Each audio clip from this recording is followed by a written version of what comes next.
অসমত ব্ৰহ্মপুত্ৰ গুৱাহাটীত বিপদসীমাৰ ওপৰেদি বৈ আছে কিন্তু আমাৰ বাবে এটাই সুখৰ কথা বা আমি এটা সন্তুষ্টিৰ কথা বুলি কম যে ডিব্ৰুগড়ত ফ্লাড ৱাটাৰ বঢ়া নাই ডিব্ৰুগড়ত যোৱা 3 দিন আগতে বাঢ়িছিলে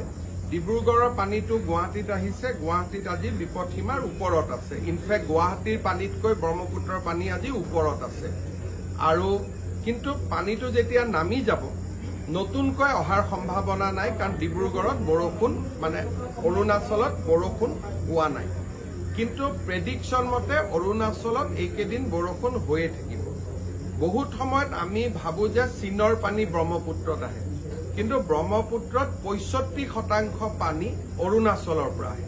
65% of water actually comes from Arunachal Pradesh আৰু সেই কাৰণে অৰুণাচলৰ বৰষুণৰ ওপৰতে গোটেইটো নিৰ্ভৰ কৰে আমি লক্ষ্য ৰাখি থাকিম আৰু বৰাক উপত্যকাত পৰিৱেশটো যথেষ্ট চিন্তনীয় হৈ আছে লখিমপুৰত চিন্তনীয় হৈ আছে কপিলী নদীৰ কাষৰ অঞ্চলবিলাকত চিন্তনীয় হৈ আছে বোকাখাততো আজি পানী অলপ আছে কাৰণ ব্ৰহ্মপুত্ৰৰ পানীটো ডিব্ৰুগড়ৰ পৰা নামি আহি আছে কিন্তু এতিয়ালৈকে কোনো বিশেষ মথাউৰি ভঙা নাই আৰু সকলোখিনি এতিয়ালৈকে আমাৰ নিয়ন্ত্ৰণৰ ভিতৰত আছে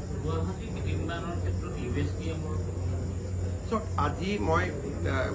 তেওঁলোকেও গোটেই কথাখিনি বুজি পাইছে আমি যি ধৰণে প্ৰেজেণ্টেশ্যন দেখুৱাইছো আৰু এই প্ৰেজেণ্টেশ্যনটো আপোনালোককো আমি এদিন দেখুৱাই দিম যে গুৱাহাটীৰ পানীটো আমি কিয় নিয়ন্ত্ৰণ কৰিব নোৱাৰো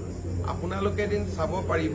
আৰু চালে আপোনালোকে বুজিব যে সমস্যাটো কিমান জটিল আজি সেইকাৰণে লগে লগে মেঘালয়ৰ মুখ্যমন্ত্ৰীয়ে কৈছে যে এইটো আমি IIT ৰুড়কীৰ ওচৰত যাব লাগে কাৰণ সমস্যাটো সঁচাকৈ জটিল